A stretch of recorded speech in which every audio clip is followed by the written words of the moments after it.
Saya tuh paling seneng cerita tentang Sayyidah Khadijah. Kenapa? Saya kepengen kamu seperti halnya saya. Kalau lagi susah-susah, ini hiburan banget buat kita. Kamu kalau lagi susah-susah, nggak usah mikirin saya perlu healing.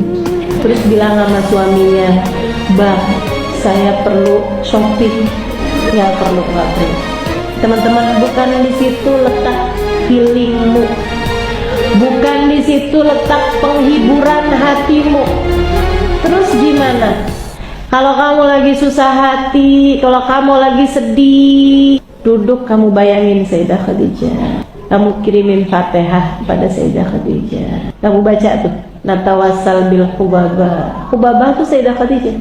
Biar teman-teman tuh yang pada dengar punya sambungan hati sama Sayyidah Khadijah. Jadi kamu kalau lagi susah-susah, kamu bayangin Sayyidah Khadijah. Kamu bacain Fatihah, terus kamu doa, ya Allah, apa yang kau karuniakan kepada perempuan agung itu, ya Allah, karuniakan juga pada saya.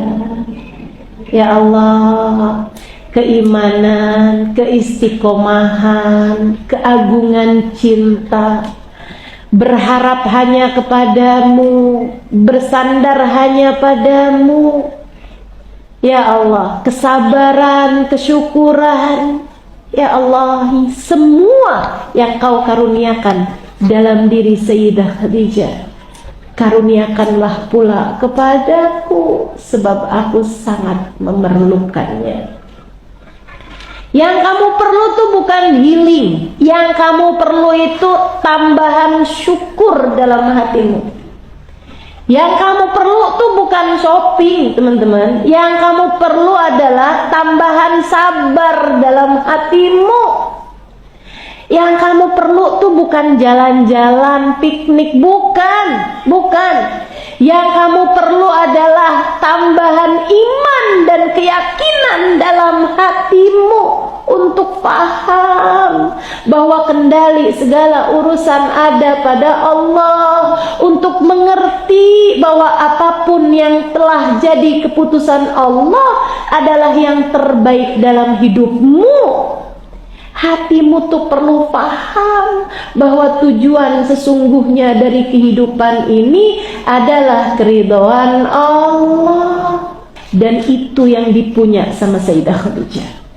Dan itu yang begitu lekat dalam diri Sayyidah Khadijah. Sayyidah Khadijah dalam hidupnya mencari Allah Subhanahu wa ta'ala, dan dia telah mendapatkannya. Sebab beliau menempuh jalan untuk menujunya, dipersembahkannya seluruh apa yang dipunya buat Allah Subhanahu wa ta'ala.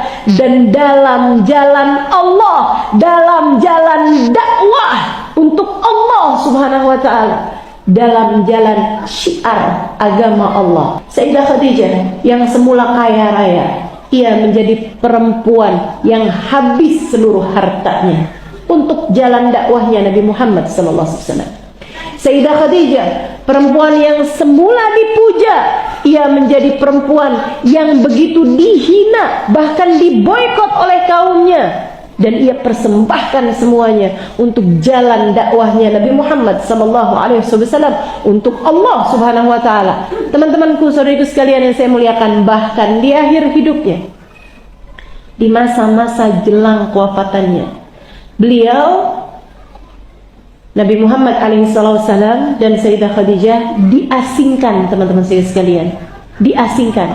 Orang nggak boleh ngasih apapun sama Sayyidah Khadijah. Orang nggak boleh jual apapun kepada Nabi Muhammad SAW. Nabi Muhammad nggak bisa beli apapun dari orang Quraisy yang nggak beriman. Hanya berharap pemberian, dan itu pun orang-orang yang ngasih sama Nabi Muhammad dari orang-orang yang beriman, kalau mau ngasih bertaruh nyawa, teman-teman.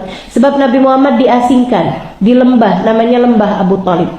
Itu yang membuat Sayyidah Khadijah bahkan sampai harus berjalan bermil-mil buat nyari daun-daunan hijau pengganjal lapak. Jangan kau kira kesusahanmu sebanding sama kesusahannya Sayyidah Khadijah. Apa susahmu? Apa susahmu, teman-teman sekalian? Jangan kamu pikir saya miskin, saya susah hidup, saya orang paling menderita. Gak ada apa-apanya.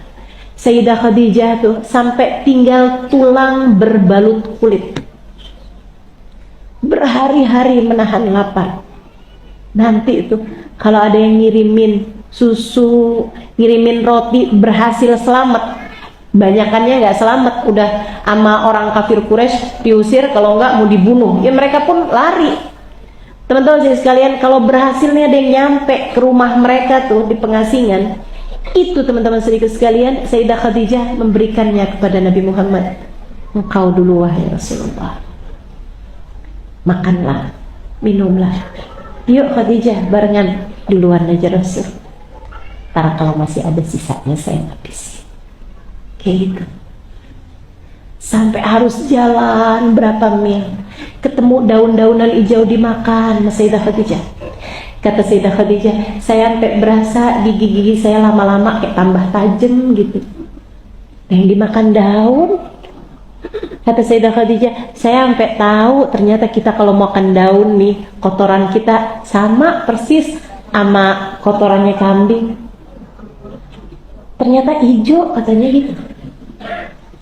Sayyidah Khadijah, teman-teman sekalian, segitunya Nabi tuh sampai ngenes banget ngerasanya. Pada satu malam mereka udah kayak mau tidur gitu, dilihatin wajahnya Sayyidah Khadijah, ya Allah, udah kayak tinggal tulang doang sama kulit, kelihatan lebih tua dari umur yang seharusnya.